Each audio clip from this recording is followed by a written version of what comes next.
पश्चाताप करें और भगवत नाम जप करें। भगवान के नाम जप में अचिंत्य शक्ति है, इससे अनंत जन्मों के पाप विध्वंस हो जाते हैं। नाम में जितने पापों को जलाने की शक्ति है उतने पाप मनुष्य एक जीवन में कर ही नहीं सकता। बाबा का अब इसमें क्या है कि मानसिक का जो पाप होता है वो मन की मलिनता होती है। जैसे भक्तों का मन भगवान का ही चिंतन करेगा, उनके रूप की, उनकी लीला की, उनके नाम की, उनकी बातों का। और जब राधे राधे भक्तों, श्री परम पूज्य श्री प्रेमानंद जी महाराज जी के दिव्य वचन व सत्संग को सुनने के लिए हमारे चैनल को सब्सक्राइब करें और कमेंट में राधे राधे जरूर लिखें। और इस सत्संग को बीच में छोड़कर इस सत्संग का अपमान न करें। जो गुरुदेव भगवान के वाणी व मुख से निकलता है वो हम आप तक पहुंचाने का प्रयास करते हैं। दोस्तों, इन्हीं दिव्य वाणी को सुनने के लिए हमारे चैनल को अभी तुरंत सब्सक्राइब करिए और कमेंट में राधे राधे जरूर लिखिए। राधे राधे। हमारे द्वारा अधर्माचरण, जो शास्त्र विरुद्ध आचरण, तो फिर वो गंदी बातों का चिंतन करता है। और जब गंदी बातों का चिंतन करता है तो वही दूसरों पर आरोप लगाने लगता है। जो हमारा मन गंदा होता है ना, तो हमारा मानसिक पाप बनने लगता है। जो हमारा चिंतन होता है, जैसे पूज्य है कोई जिसके हमको रक्षा करनी चाहिए, चरण छूने चाहिए, जैसे बहन है या और भी कोई पूज्य संबंध है, अगर हमारा काम चिंतन गाढ़ है तो चूकेगा नहीं। मन भले शरीर से ना हो पर मन वो गलत भावना कर बैठेगा। ऐसे ही बहुत लाखों मानसिक पाप होते हैं। आप देखो ना, जिस मन में भजन नहीं होता वो करता क्या है? राग द्वेष का चिंतन करता है, नाना प्रकार के लाखों पाप, तभी मलिनता भरती चली जाती है। पर कलयुग का एक प्रताप है, कलिकर एक पुनीत प्रतापा, मानस पुण्य होए नहीं पापा। अगर मानसिक पाप का दंड मिलता तो हमारी दुर्गति पक्की थी। पर कलयुग में चूंकि मलिन हृदय अधिक होंगे, इसलिए सिद्धांत बना दिया गया कि जब तक शरीर से पाप नहीं होगा तब तक मानसिक पाप का दंड उसे नहीं दिया जाएगा। अगर कहीं मानसिक पाप का दंड होता तो बहुत बड़ा लगता। तो हमारे मानसिक पाप बने ही ना, क्योंकि मानसिक चिंतन कलयुगी प्राणी उसे रोक नहीं सकता, क्रिया में उतार देगा, क्योंकि उसमें क्षमता नहीं है। इसलिए अगर मानसिक चिंतन रुक जाए, जैसे मन ने हमारे कुछ गलत सोचा, अब हमारी क्षमता नहीं कि उसकी सोच को मिटा दे, हमको गलत करना पड़ेगा। वो हमको विवश कर देगा, वो हमें पागल बना देगा। कोआ मदांधो मदना तुरुआ, जहां कामना प्रबल हुई तो आदमी पागल हो जाता है। बाद में खुद सोचता है, ग्लानि करता है, यार मुझे नहीं करना चाहिए, ऐसा क्यों हो गया? वो जो कामना जागृत हुई, अब वो कामना संकल्प बन गई तो क्रिया करा के रहेगी। अगर केवल स्फुरणा हुई, शांत हो गई तो बच गए। तो स्फुरणा ही ना हो, इसके लिए कोई उपाय? बाबा कह रहे नाम जप। भगवान के नाम जप से सारी मानसिक मलिनता भस्म हो जाएगी। वही चिल्ला चिल्ला के कहते कि राधा राधा राधा राधा हर समय रटते रहो, बच जाओगे। जो मानसिक पाप है, जो शारीरिक क्रियाओं में परिणित हो जाते हैं, उनको हम वहां उदय ही ना होने दें, उनका संकल्प ही ना बनने दें। तो राधा राधा राधा राधा हम नाम जप करते रहे। और सच्ची बात, कभी कामनाओं की पूर्ति नहीं होती, कभी नहीं। देखो आप लोग इतनी अवस्था को हर सुख देखे हो गृहस्थी के, क्या मन शांत हो गया? क्या तृप्त हो गया? बस वही चाल उसकी है जो बचपन में थी, वही याद है। देखो ईमानदारी से देखो, अगर रुका है तो भजन से रुका है, दूसरा कोई उपाय नहीं तो पूरा जीवन हमारा ऐसे खोखला हो जाएगा, नष्ट हो जाएगा। और ये भोग ले, ये देख ले, ये सूंघ ले, ये छू ले, ये खा ले, इसी में जीवन चला जाता है। चलो, जैसी भी परिस्थितियों पर राधा राधा तो बोलते हो, नहीं संभाल पा रहे हो, राधा राधा बोलते रहोगे, सब समझ जाएगा। नाम जप में बड़ी सामर्थ्य है भगवान का। और एक बात बाबा कह रहे हैं कि तुम चिंता ना करो, अगर आगे पाप तुमसे ना बने, ऐसा तुम भजन कर लो, ऐसा अपना आचरण सुधार लो, तो कह रहे तुम्हारे सारे पाप नष्ट हो जाएंगे। इतने पाप तुम कर ही नहीं सकते जितने नाम में पाप नाश की सामर्थ्य है। जी, एक इसमें बाबा कह रहे हैं कि नाम जप में अचिंत्य शक्ति है। अचिंत्य का तात्पर्य होता तुम सोच भी नहीं सकते कि उसमें कितनी सामर्थ्य है। अरे जब भगवान को अधीन कर लेता है नाम जपक, तो और तो बात है। सुमीर पवन सुत पावन नामू, अपने बस करी राखे रामू। भगवान को अधीन कर लिया तो और शक्ति की क्या बात। और भगवान भी नाम की महिमा को नहीं पूर्ण रूप से गाए।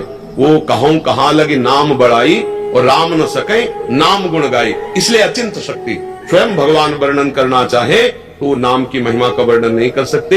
नाम जापक भगवान अजित को अपने अधीन कर लेता है, तो अचिंत शक्ति नाम की है कि आप सोच भी नहीं सकते कि नाम जप से क्या क्या हो सकता है। इसलिए निरंतर नाम जप का जो अभ्यास है वो अचिंत शक्ति को जागृत करता है। थोड़ा बारा तो लगभग जो थोड़ा सात्विक है तो जपते हैं, करते हैं, पर बात बनेगी निरंतरता में। कोई श्वास टूटे ना, छूटे ना नाम में।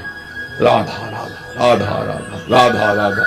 जब श्वास ऊपर जाए तो राधा, श्वास नीचे आई, श्वास श्वास नाम जपे तो दुविधा रहे न कोई, अर्थात निश्चित भगवत प्राप्ति हो जाएगी। और ये कलयुग है, इसमें और साधन नहीं होने वाले, पक्का।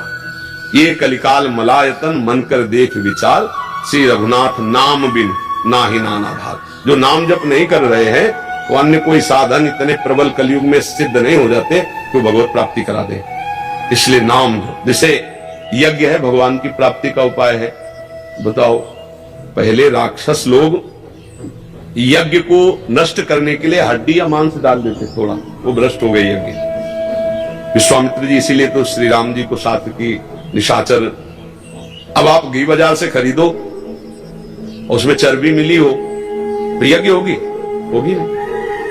सामग्री कहां से आएगी? यज्ञ सामग्री जो धान्य आदि जो पवित्र चाहिए, अब केमिकल डाले जाते हैं अनाज प्रकट करने में, वो पवित्र थोड़ी माने जाते हैं।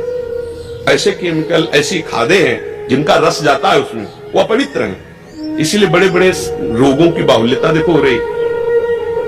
कैंसर तो पहले सुना ही नहीं, कभी कोई ऐसे करोड़ों में किसी एक को पहले, अब तो बुखार की तरह है, जैसे बुखार नहीं उनको आया फिर उनको आया, ऐसे कैंसर बढ़ रहा है क्योंकि अन्न दूषित हो रहा है। तो जब हविष्यान्न दूषित है तो हम कैसे यज्ञ करें? कलयुग में यज्ञ सिद्धि बड़ा मुश्किल है भाई। बड़ा शुद्ध घी हो और शुद्ध हविष्यान्न हो और शुद्ध मंत्र बोलने वाले हो, शुद्ध मंत्र हो, आराधना तप हो, तब यज्ञ तो बड़ा कठिन। अच्छा, ध्यान आंख मूंद के देख लो, अंधकार के सिवा क्या दिखाई देता है? शांत होकर बैठो तो प्रपंच पूरा चलने लगता है अंदर, क्या ध्यान लगेगा? सतयुग में ध्यान के द्वारा भगवान की प्राप्ति होती थी, त्रेता में यज्ञ के द्वारा होती थी, और द्वापर परिचर्यायाम भगवान की सेवा विधान, सेवा पद्धति।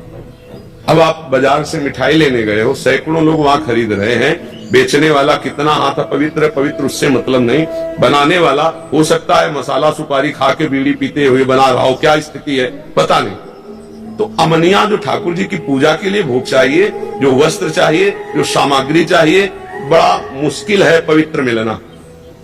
अब लघु शंका करके दुकानदार आया, वहां धो के आत्मन करके ये प्राय खड़े खड़े लघु शंका की और आके फिर तो अपवित्रता अगर वस्तुओं की है तो हम कैसे ठाकुर को सेवा करके रिझा ले? पवित्र पदार्थ, दूध ले रहे हैं हम और उसमें केमिकल्स का बना हुआ है, पनीर ले रहे हैं, कौन सा भोग लगावे? हर घर में गाय तो नहीं पाली जा रही, तो सेवा पद्धति ठाकुर की कैसे होगी? गाय के दुग्ध से स्नान कराया, गाय के घी से बने हुए पकवान सुंदर भोग लगाए, भगवान की आरती उतार, कहां है?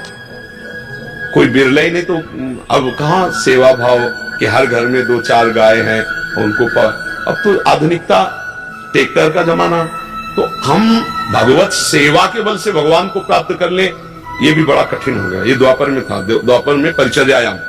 अब एक उपाय रह गया है, कलौ तद्धर कीर्तना, भगवान के नाम का जप और कीर्तन, यही मंगल करेगा। इसमें अपवित्रा पवित्रो सर्वावस्थांगतो पिवा या स्मृत पुंडरीकाक्षम स्वायाभ्यंतरा शुचि, चाहे भीतर से चाहे बाहर से, दोनों जगह से तुम परम पवित्र हो जाओगे यदि नाम चल रहा है। कृष्ण कृष्ण श्याम श्याम राधा राधा राम राम, जो भगवान का नाम प्रिय लगे, जो गुरुदेव ने दिया हो, खूब नाम जप करो, इसी से परम मंगल हो जाएगा।